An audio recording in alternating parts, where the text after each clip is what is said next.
Muibi. Ya.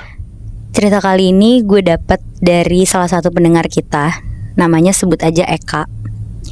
Dia ini mau ngebagiin cerita pengalaman mistisnya dia sendiri yang dia alamin pas dia tuh nginep di kosan salah satu sahabatnya dia di sekitar Cikarang. Oke. Cerita dari gue tetap sama, ngebahas tentang pengalaman ngundang setan juga.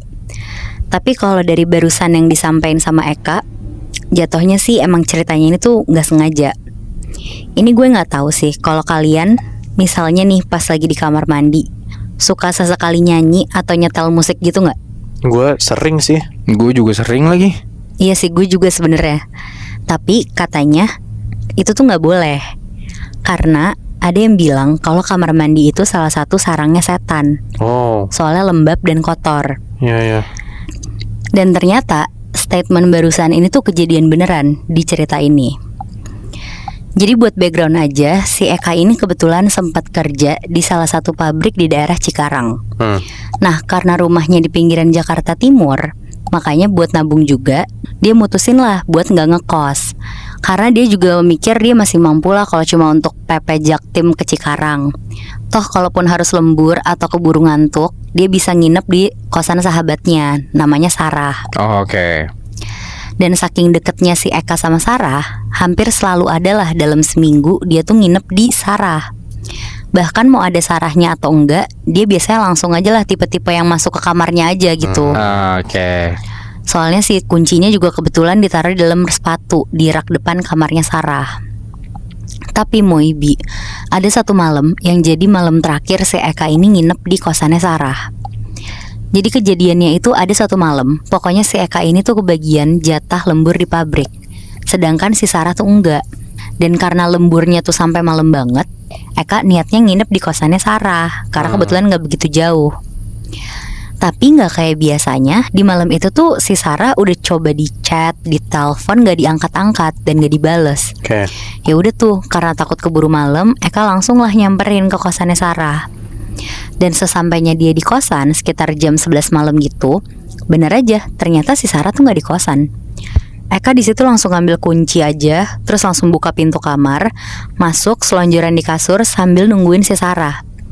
Tapi ya sama, ditungguin sampai setengah jam juga belum kelihatan tuh tanda-tanda si Sarah pulang. Tumben banget di sini. Ya. Akhirnya karena badannya si Eka udah mulai lengket, gak nyaman, dia mandi tuh di kamar mandi yang kebetulan letaknya tuh di dalam kamarnya Sarah. Sebenarnya ini bukan pertama kali Eka sendirian di kosannya Sarah, tapi gak tahu kenapa, karena mungkin kecapean juga malam itu, hawanya tuh dia ngerasa jadi kayak gak enak gitu. Dia gak tenang, apalagi biasanya Sarah tuh pulangnya cepet. Karena ngerasa sepi banget, akhirnya Eka nyetel musik lah kenceng-kenceng sambil mandi. Sesekali dia juga ikutan nyanyi-nyanyi di kamar mandi biar kayak rame aja gitu rasanya. Ya. Udah tuh mandi lumayan lama, dan di sini nih hal aneh yang pertama kali terjadi. Namanya rambut panjang normal kan, mandi terus ada yang rontok ke lantai gitu. Biasanya si Eka ini tuh rambutnya emang dibiarin dulu tuh yang rontok-rontok sampai dia selesai mandi, baru diambilin buat dibuang biar gak mampet. Nah terus rambut rontok dia tuh juga gak sebanyak itu biasanya. Tapi pas selesai mandi, dia tuh ngeliat kayak di saluran pembuangan airnya tuh di gotnya, kok tiba-tiba rambutnya tuh jadi banyak banget. Ada yang panjang, ada yang pendek-pendek kaku kayak sapu. Di situ dia bingung tuh, soalnya dia yakin itu tuh bukan rambutnya dia. Tapi ya karena dia panik, terus takut, akhirnya dia buru-buru tuh ngambilin rambutnya satu persatu. Rambut yang di lantai udah bersih, tinggal narikin rambut yang nyangkut di lubang saluran air. Dia tarik, tapi katanya ya si helai rambutnya ini tuh kayak panjang banget, gak habis-habis. Makin lama ditarik, rambutnya malah makin tebal juga. Jadi kayak yang awal ditarik misal cuma sehelai, tiba-tiba ngembang gitu aja jadi beberapa helai. Dan karena penasaran, akhirnya si Eka nyoba ngintip lah ke salurannya itu. Sebenarnya ada apa sih ini di dalamnya? Dan kalian tahu nggak? Ternyata kata si Eka, di dalam saluran air itu nggak cuma ada rambut aja, tapi kayak ada rambut sama sekepala-kepalanya gitu. Anjing. Terus pelan-pelan si bayangan kepalanya ini tuh ngadep ke atas. Di situ Eka cuma ngelihat ada bulatan kecil warna merah gelap, dia nggak tahu itu apa. Sampai akhirnya bulatan barusan tuh kayak ngedip-ngedip beberapa kali. Jadi kayak mata orang gitu. Hmm. Tapi di dalam saluran air. Aneh banget itu. Ya. Di situ Eka kaget banget, dia langsung jatuh duduk ke belakang gitu sambil senderan lah ke tembok kamar mandi. Rambut-rambut tadi juga refleks dilempar aja sama dia ke lantai. Dan ada tuh beberapa saat si Eka duduk bengong sambil gemeteran. Gak lama tiba-tiba tuh ada suara, mirip banget suaranya sama si Sarah. Dari luar terus manggil, "Kak, Eka, lo lagi mandi ya? Gantian dong." Eka di situ jujur nggak curiga karena dia mikir Sarah udah pulang kan. Dia malah ngerasa tenang banget lah karena udah ada Sarah. Udah deh, dia buru-buru berdiri, terus dia buka pintu kamar mandinya. Terus pas dia buka nggak ada siapa-siapa, Bi. Wow. Kamarnya kosong dan pas ngeliat ke arah pintu pun pintunya masih kekunci. Di situ Eka makin merinding lagi, dia langsung buru-buru ngambil HP-nya. Tapi tetap aja masih nggak ada chat dari si Sarah ini. Nah, karena udah kayak gitu, akhirnya Eka nih bingung, mending dia nginep atau maksain naik motor untuk pulang kan. Tapi ya balik lagi, karena Eka emang lagi capek banget, akhirnya dia nggak mampu lah kalau harus nyetir motor pulang. Jadi ya mau nggak mau sekalian nginep aja lah di kosannya Sarah. Toh dia mikirnya juga ini udah lumayan pagi, tinggal langsung merem, tidur minimal sampai subuh lah. Pas udah mulai rame, terus dia langsung pulang. Rencananya emang kayak gitu. Tapi ternyata kenyataannya tuh nggak sesuai sama rencana dia. Jadi singkat ceritanya, sekitaran jam 2 pagi dia tuh kebangun. Soalnya dia tuh kayak ngedenger ada suara langkah kaki di dalam kamar. Dan pas matanya nyoba buat ngebuka dikit, dia ngeliat ada sosok yang secara postur mirip banget sama Sarah, lagi berdiri ngadep ke pintu ngebelakangin Eka. Oke. Sambil masih belum sepenuhnya sadar, si Eka akhirnya ngajak ngobrol Sarah ini nih yang dia kira Sarah.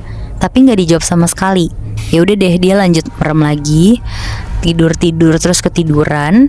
Pas dia kebangun lagi, tapi tuh dia kebangun kali ini bukan karena ada orang di ruangannya. Dia kebangun karena ngerasa ada rambut yang posisinya di atas mulutnya dia, Bi. Jadi kayak masuk-masuk gitu. Ganggu banget ya. Iya. Terus akhirnya kayak dilepeh-lepeh gitu kan sama dia, kayak puh gitu kan. Tapi rambutnya ini gak pindah-pindah dari mulutnya. Dan ini tuh bukan rambutnya si Eka ya. Mungkin ini rambutnya si Sarah yang tadi dilihat Eka udah pulang, terus udah tidur di sebelah Eka, katanya gitu. Di situ Eka nyoba buat kayak pura-pura ngedorong badannya Sarah sambil merem. Tapi pas didorong, kok angin doang, gak ada wujud badan di sebelahnya dia. Mulai tuh di situ dia deg-degan banget. Yang awalnya dia belum sadar, tiba-tiba langsung sadar. Akhirnya pelan-pelan dia nyoba buka matanya dikit-dikit. Dia ngeliat beneran ada rambut di sebelahnya. Rambutnya tuh panjang banget, kusut dan kaku. Mirip banget lah sama rambut yang tadi dilihat di kamar mandi. Ya. Di situ makin sadar si Eka. Pelan-pelan dia ngikutin arah sumber rambutnya itu. Yang awalnya di sampingnya Eka, ternyata panjang-panjang sampai ke bagian kasur atas. Terus pas dilihat makin panjang lagi tuh. Tapi rambutnya ini aneh. Rambutnya tuh naik dari arah atas, terus nempel ke lemari. Dan pas kepala Eka makin naik pelan-pelan, dia ngeliat ke atas lemari bajunya si Sarah. Katanya tuh ada sosok cewek pakai daster panjang merah. Rambutnya beneran panjang banget. Terus matanya tuh merah ngeliatin ke Eka. Wah, kuntilanak merah anjing. Bener, Bi. Di situ Eka ada kali tatap-tatapan beberapa detik sama si kuntilanak merah ini. Mampus. Eka bukan gak mau cabut, tapi lebih ke dia nge-freeze aja gitu, gak tahu mau ngapain. Bahkan si Eka ini cerita kalau abis itu badan dia tuh kayak melayang aja rasanya. Gak tahu emang badannya melayang atau atap kamarnya makin pendek. Intinya dia ini kayak sengaja dihadepin sama si kuntilanak ini. Deket banget rasanya. Di situ Eka cuma bisa nangis, sedangkan si kuntilanak ini tuh kayak pelan-pelan ngegeleng-gelengin kepalanya gitu ngeliatin ke arah Eka. Terus lama-lama kata si Eka, raut muka kuntilanaknya ini tuh kelihatan kayak orang marah gitu, nggak tahu kenapa. Sampai akhirnya Eka ngerasa tuh kayak tiba-tiba kebanting aja gitu.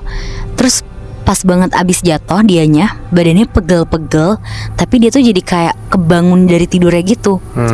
Jadi tuh kayak sebenarnya itu mimpi, tapi rasanya tuh nyata banget, Bi. Apa ketindihan kali itu? Itu dia. Tapi sampai sekarang Eka nih nggak tahu nih sebenarnya itu apa. Pokoknya yang bikin dia kaget abis kebangun tuh katanya tiba-tiba semua pintu tuh kebuka di kamarnya si Sarah. Mulai dari pintu kamar mandi, jendela keluar, sama pintu kamarnya dia tuh kebuka.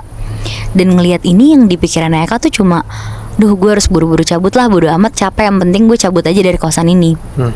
Eka langsung buru-buru beresin barang-barangnya, ngecek HP-nya. Ternyata si Sarah juga masih belum ada jawaban. Akhirnya tanpa pikir panjang dia langsung keluar dari kamar si Sarah ini. Dan saking takutnya si Eka ini lupa lah buat nutup pintu kamar Sarah. Tapi pas dia coba balik badan dan balik lagi ke kamar si Sarah, Eka ini ngeliat tiba-tiba dari pintu yang masih kebuka itu kayak pelan-pelan muncul tangan hitam banget, kuku-kukunya tuh panjang keluar nyengkrem sisi pintunya gitu. Terus pelan-pelan nongol lah kepala dari kamar si Sarah ini. Kepala yang sama dari kuntilanak tadi, kayak sengaja ngintipin Eka gitu loh. Terus gak selang lama, sosok ini tuh langsung ketarik cepet masuk ke dalam kamar. Dan pintu kamar langsung kebanting, ketutup, sama kekunci. Setelah kejadian malam itu, Sarah tetap masih aja gak ngebales chat dari Eka. Bahkan anehnya pas di pabrik, Eka ini sama sekali gak ngelihat ada Sarah di sana. Dan ternyata usut punya usut Moebi. Akhirnya Eka tuh dapet info di mana keberadaan si Sarah sebenarnya. Jadi ternyata Sarah tuh dari minggu sebelumnya udah cabut buat balik ke kampungnya. Kenapa? Karena katanya ada orang yang dendam atau punya masalah sama si Sarah ini. Terus beberapa hari ke belakang rutin ngirimin teror-teror kayak gitu. Makanya wajar nih kalau sosok yang ada di kamar si Sarah ini tuh wujudnya kuntilanak merah. Soalnya kan kuntilanak merah ini emang identik sama dendam kan. Dan mungkin kenapa si Eka ini masih bisa selamat dari teror ini karena dia bukan target sasarannya. Berarti sebenarnya kuntilanak merah itu kiriman buat Sarah, tapi yang kena malah Eka ya? Iya, sebenarnya kan emang itu tempat tinggalnya Sarah kan. Cuma ya salahnya Eka, dia emang nggak tahu aja terus jadi apes aja gitu. Wah, jujur itu bukan apes aja sih. Apes banget itu. Bihnat, kalau dua cerita sebelumnya kan lo berdua bacain pengalaman pendengar yang secara sengaja atau nggak sengaja ngundang setan kan? Iya. Nah kalau cerita yang gue dapet ini, gue bakal nyeritain pengalaman dari seseorang yang nggak ngerencanain manggil setan, tapi malah dianya yang kayak emang quote ya dipanggil atau diarahin buat ketemu sosok-sosok itu. Kata pengirim ceritanya, sebut aja namanya Raka nih cowok ya. Katanya sih ini emang mungkin takdir aja. Nah kenapa takdir? Karena katanya ini satu-satunya cara buat bantu bokapnya meninggal dengan tenang. Jadi untuk beberapa bulan ke belakang, bokapnya Raka nih sakit sampai bener-bener cuma bisa di kasur doang. Tapi ini sakitnya beneran sakit ya, bukan karena mistis gitu. Katanya di beberapa minggu terakhir, pas kondisi itu ya, bokap itu makin parah sampai, sorry ya, katanya itu beneran kayak emang sekarat, tapi kayak meninggal aja susah gitu. Aduh. Jujur Raka ini tuh nggak tahu kenapa bokapnya bisa kayak gitu. Sampai akhirnya ada satu malam, nyokapnya Raka ini ngajak ngobrol Raka. Nyokapnya bilang lah, minta tolong ke Raka buat bantu nyariin, dalam tanda kutip ya, dokumen sama barang-barang peninggalan bokapnya yang katanya ketinggalan di rumah dinasnya yang dulu. Nah kata nyokapnya mungkin ini satu-satunya cara buat ngebantuin bokapnya sebelum bokapnya meninggal lah. Udah akhirnya cuma berbekal alamat yang dikasih sama nyokapnya. Selang beberapa hari Raka beneran pergi ke sana, ke rumah dinas bokapnya itu. Pokoknya alamat rumah dinas bokapnya itu sekitaran daerah Jakarta Barat. Nah sebenarnya secara alamat udah jelas banget ditulis sama ibunya Raka, tapi nggak tahu kenapa Raka tuh nyari nggak ketemu-temu. Dia berangkat siang sampai ketemunya tuh di after maghrib. Lumayan lama. Itu pun juga bisa ketemu karena katanya di tengah jalan yang udah deket sama komplek dinas bokapnya itu, si Raka nih kayak dapat semacam barengan gitulah. Ada bapak-bapak katanya tuh tinggal di komplek itu juga dan terus tahu alamat yang dicari sama Raka. Si bapak ini cuma bilang kalau nanti rumah yang dicari sama Raka ada di paling ujung komplek dan itu tuh terang banget, gitu doang katanya. Intinya sampai pas depan komplek, sebenarnya komplek rumah dinasnya itu punya perusahaan swasta yang emang nggak bisa gue sebut, dan katanya udah terbengkalai belasan tahun, udah kosong. Tapi ini kata si Raka ya, katanya pas malam itu pas dia sampai sana, di gerbang kompleknya tuh kayak nggak sesepi itu, beneran kayak ada orang lalu lalang, beneran ada kayak orang beraktivitas gitulah. Udah tuh dia masuk sama bapak-bapak ini yang bareng sama dia tadi. Posisinya tuh Raka jalan di depan bapak-bapak ini. Raka ini sadar kalau sosok orang-orang yang dia lihat itu dari luar itu tuh nggak bohongan, beneran kayak manusia beneran itu loh Nat. Nggak cuma ngelihat, bahkan kedatangan Raka tuh katanya beneran jadi kayak tamu jauh yang disambut sama tuan rumahnya gitu lah rasanya. Sosoknya tuh nggak cuma satu dua, tapi hampir di setiap rumah ada kayak sosok orang dewasa gitu. Bahkan di salah satu sudut kompleknya itu kayak semacam taman gitu, masih banyak juga ada anak kecil yang main-main di sana, lari-larian gitu. Tapi anehnya, dari mereka ini tuh katanya si Raka ya, setiap sosok yang dilihat sama Raka itu tuh beneran nggak kelihatan mukanya. Entah ngebelakangin Raka atau bahkan mukanya tuh ketutupan sama rambut panjang. Nah pas Raka mau nanya ke bapak ini yang tadi bareng sama dia, pas dia nengok ke belakang, ternyata bapak itu hilang Nat. Tiba-tiba aja entah kemana. Dan pas Raka nengok ke depan lagi, itu kan bener-bener kayak cuman selang 1-2 detik ya. Iya. Kondisi komplek itu tiba-tiba berubah. Dari yang tadi rame banget, tiba-tiba pas Raka madep ke depan, itu tuh jadi sepi, kosong gitu aja. Raka coba buat nggak mikir yang aneh-aneh. Di situ dia cuman pengen ketemu sama rumah itu dan ngambil barang-barang yang disuruh sama nyokapnya ini. Udah tuh dia lanjut jalan ke arah ujung komplek persis sama yang dikasih tahu sama bapak-bapak tadi. Dan ternyata bener, di ujung komplek beneran ada kayak rumah paling terang. Dan Raka tahu tuh, oh itu rumah yang dituju tuh. Raka coba ngetok-ngetok pintunya. Ternyata pintu itu malah kebuka sendiri, kayak nggak dikunci gitu. Pas banget pintunya kebuka, dari dalam ada kayak suara ibu-ibu bilang, udah datang aja dek, sini masuk, bapakmu udah titipin barangnya. Nah dengar kayak gitu ya Raka masuk aja. Dia kan nggak mikir macem-macem kan. Karena dia mikir kayak oh beneran ada rumahnya dan disambut nih sama tuan rumahnya. Pas masuk normal-normal aja. Sesekali diajak ngobrol, ditawarin makan sama ibu itu. Tapi ya yang tadi gue bilang, si Raka kan ngeliat ibu ini ya ada di dalam rumah itu. Tapi Raka nggak bisa ngeliat mukanya karena si ibu-ibu ini ngebelakangin Raka mulu. Karena nggak enak lama-lama, apalagi kan sekarang juga rumahnya udah diisi sama orang lain ya. Jadi Raka tuh buru-buru mau ngambil barang si bokapnya itu. Raka nanya lah ke ibu ini, Bu maaf bu, ini udah malam, saya mau buru-buru pulang soalnya takut dicariin. Barang bapak saya di mana ya? Dijawab nih sama ibunya, katanya barangnya itu ada di kamar lantai 2. Ya udahlah, Raka jalan aja tuh naik ke tangga. Tapi baru juga beberapa langkah, sosok ibu tadi ngomong ke Raka, bilang kayak gini, kenapa buru-buru dek? Bapak udah mau mati toh. Giliran udah mati baru aja kesini. Nah denger kayak gitu ya pasti lu kaget dan sakit hati lah. Masa tiba-tiba bokap lu dibilang kayak gitu sama orang nggak tahu siapa kan? Iyalah. Raka di situ sakit hati sebenarnya. Cuman dia coba diem aja karena takutnya kalau dia marah makin panjang nih ceritanya kan. Apalagi dia tamu tuh di situ. Udah tuh Raka jalan pelan-pelan masuk ke kamar yang disuruh sama ibunya tadi. Di sini hawanya nggak tahu kenapa tiba-tiba kayak berubah jadi dingin gitu. Raka udah full merinding sebadan-badan sampai pas dia udah nyampe ke lantai 2, dia ngeliat tuh ada kamar di situ. Sama-sama ketutup pintunya. Tapi di salah satu ruangan itu kayak ada suara kedebak-kedebuk gitu, kayak suara laci kayak dijatuhin, kayak dibanting ke lantai, pokoknya berisik banget lah. Raka langsung pede tuh, dia sadar oh itu ruangannya kali tuh gitu. Dia bukalah tuh pintu kamar yang ada suaranya gitu tuh, yang suara berisik itu. Dan bener aja, itu ternyata kamar yang dimaksud. Kenapa Raka bisa yakin? Soalnya pas dia masuk, ada beberapa foto bokap sama nyokapnya pas masih muda di dalam ruangan itu. Fotonya tuh udah berserakan gitu aja dan barengan sama properti di sana. Aneh banget Nat. Perasaan rumah ini kan masih dipakai ya, orang ada ibu-ibu itu kan. Tapi kok di dalam ruangan ini tuh kayak kamarnya berantakan. Dan yang lebih aneh lagi, jadi di lantai kamarnya itu udah kayak ada lembaran-lembaran koran dan majalah tuh kayak kesebar. Dan pas dicek sama Raka, katanya majalah sama koran itu, rilisan korannya tuh beberapa belas tahun silam. Jadi aneh banget kan, kayak masa ada kamar yang masih dipakai, rumah masih ada yang dipakai, cuman masih ada kayak sampah berserakan dan majalah itu tuh dari belasan tahun lalu gitu. Udah tuh Raka buru-buru nyari dokumen bokapnya, di meja, di laci, di lemari, dibukain semua. Dan pas buka lemari, bener aja, ternyata ada kayak box kecil kuno gitu Nat. Isinya tuh kayak ada beberapa dokumen atas nama bokapnya Raka. Terus ada satu kertas tebel banget gitu, dilipat full, ditulis bahasa Arab gundul gitu. Dan di dalamnya itu ada kayak semacam keris. Nah Raka udah mulai curiga tuh, tapi dia masih denial lah, kayak dia mikir masa bokap gue main klinik-klinik kayak gini kan gak mungkin gitu. Raka langsung ambil boxnya dan dia turun tuh buat ditanyain lah ke ibu-ibu ini kayak ini nih kotak apa gitu.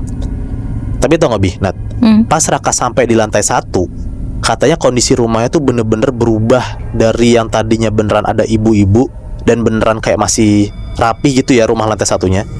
Tiba-tiba pas dia turun, beneran kayak terbengkalai gitu aja. Kaca-kaca udah pecah, pintu pada jebol, properti udah kosong, dan pokoknya tuh udah kayak rumah nggak kepake lah. Tapi di situ tuh Raka masih denger kayak ada suara langkah kaki orang rame banget. Padahal dia sadar di situ tuh dia sendirian. Raka udah nggak berani nengok ke belakang. Dia cuman inget kalau katanya salah satu cara buat lihat orang atau setan itu tuh dengan cara nundukin kepalanya, terus ngeliat ke belakang dari sela-sela kedua kaki. Kebayang kan? Iya. Raka pelan-pelan cobalah ngelakuin itu. Dia nunduk pelan-pelan sampai akhirnya Raka tuh bener-bener nggak bisa lupain pengalaman ini, Bihnat. Katanya pas dia nunduk ke bawah dan dia ngeliat dari sela-sela kedua kakinya itu, di belakang Raka udah ada berdiri sosok ibu-ibu tadi, tapi bagian bawahnya tuh ketutupan sama rak. Dan untuk pertama kalinya ibu-ibu ini tuh ngelihat ke Raka. Kan tadi gue bilang kan, di dalam komplek itu tuh Raka tuh nggak bisa ngelihat semua orang karena ngebelakangin atau nutupin mukanya, gitu kan. Raka bisa ngelihat jelas muka ibu-ibu itu, mukanya tuh rata, nggak ada hidungnya, mata itu nggak ada. Dan nggak lama kakinya tuh gerak gitu aja jalan ke arah Raka, tapi kakinya doang. Jadi kayak kakinya jalan ke Raka, tapi badannya tuh tinggal di situ. Wah, anjir. Jadi kayak lepas gitu loh. Raka di situ takut banget, dia langsung lari keluar rumah, buru-buru tuh dia keluar komplek. Nah sialnya, rumahnya ini kan tadi gue bilang di ujung komplek ya. Jadi tuh dia harus ngelewatin beberapa rumah-rumah yang kosong di kanan kirinya. Dan setiap dia ngelewatin rumah itu, Raka ketemu lagi sama sosok-sosok keluarga yang awalnya tadi dia lihat. Kali ini semua nggak ngebelakangin Raka. Mereka madep ke Raka kayak mempersilahkan Raka pergi. Tapi sama, semua orang komplek itu yang Raka lihat mukanya tuh rata semua. Nggak anak kecil, nggak orang gede, pokoknya semua mukanya rata aja. Bahkan pas akhirnya Raka berhasil keluar dari gerbang kompleknya, Raka pun masih ngeliat ke belakang dan dia lihat kalau dia tuh diikutin sama orang-orang itu. Nah karena nggak ngeliat jalan, dia kan nengok ke belakang mulu kan. Tiba-tiba dia tuh nabrak kayak sosok gede gitu, Bihnat. Pas dia nengok ke atas, dia ngeliat ternyata itu tuh bukan setan, itu tuh security lagi keliling kompleknya. Nah securitynya bingung lah, kayak ngeliat kok tiba-tiba Raka di sana. Soalnya ternyata kompleknya itu tuh bisa dibilang aksesnya tuh strict banget lah. Karena curiga, akhirnya sebelum pulang si Raka ini dibawa ke pos keamanan sama si security ini buat dimintain keterangan. Raka cerita lah semua yang dialamin, dan bahkan dia bilang dia tuh bisa masuk ke komplek ini karena ketemu bapak-bapak dan diajak ke dalam situ. Tapi tahu nggak, pas dicek sama security-nya dari CCTV, ternyata dari awal si Raka masuk komplek itu sampai dia keluar, dia tuh sendirian, Bihnat. Nggak ada orang sama sekali. Tapi untungnya malam itu tuh Raka nggak dilaporin ke PT pemilik perusahaannya sama security itu karena dia mikir kayak kasihan lah sama Raka gitu. Dia tuh akhirnya Raka disuruh pulang sama security itu. Dan singkat cerita pas sampai rumah, Raka akhirnya baru tahu cerita masa lalu si bapaknya ini, si bokapnya ini. Katanya bokapnya Raka tuh emang dulu tuh main klinik, dan itu tuh belum dilepas atau dibersihin sampai sekarang. Jadi tuh kayak semua pusaka itu sengaja ditinggal di rumah lamanya itu ya. Karena kata bokapnya dia mikir kayak kalau udah ditinggal bisa jadi kayak bokapnya itu otomatis bersih gitu. Tapi ternyata enggak lah. Dan gak pakai lama, hari itu pun juga si orang pintar langsung dipanggil ke rumahnya buat ngebersihin bokapnya lah dari pusaka tadi. Dan setelah itu alhamdulillahnya bokapnya tuh kayak tiba-tiba jadi lebih tenang, dan kayak kondisinya tuh udah gak sekeos dulu gitu. Tapi ya sedihnya gak gitu lama, setelah dibersihin sama si orang pintar itu, ya bokapnya meninggal juga. Anjir, Muy, tadi dia kan disuruh cari rumah lamanya ini sama ibunya kan? Iya. Berarti ibunya tahu dong kalau bapaknya itu main klinik kayak gitu. Mungkin bisa jadi ya, karena kan nyokapnya bilang ke Raka kayak ini satu-satunya cara biar Raka tuh melakukan sesuatu buat bokapnya lah. Hitungannya berarti apa memang warisan yang dikasih buat Raka tuh ilmu kali ya? Mungkin ya, gue jadi mikir kayak gue kasihan sih jadi Raka, Bihnat. Karena yang tadi kita bahas juga kan, kita kan cerita tentang kejadian horor yang kayak manggil setan gitu. Mengundang setan kan. Nah Raka ini adalah orang yang gak pernah ngeliat setan sama sekali, dan tiba-tiba dia tuh mungkin quote-unquote dijebak sama orang tuanya karena disuruh ngambil pusaka. Dan akhirnya cerita Raka ini jadi kayak cerita kalian. Dia secara langsung bisa ngeliat setan, padahal dia gak pernah ngeliat setan sama sekali. Kalau misalnya lu nih, Bihnat, pertanyaan yang pertama tadi lu bener, Bih. Kalau misalnya kita disuruh milih bisa ngeliat setan atau enggak, mau gak lu ngeliat setan?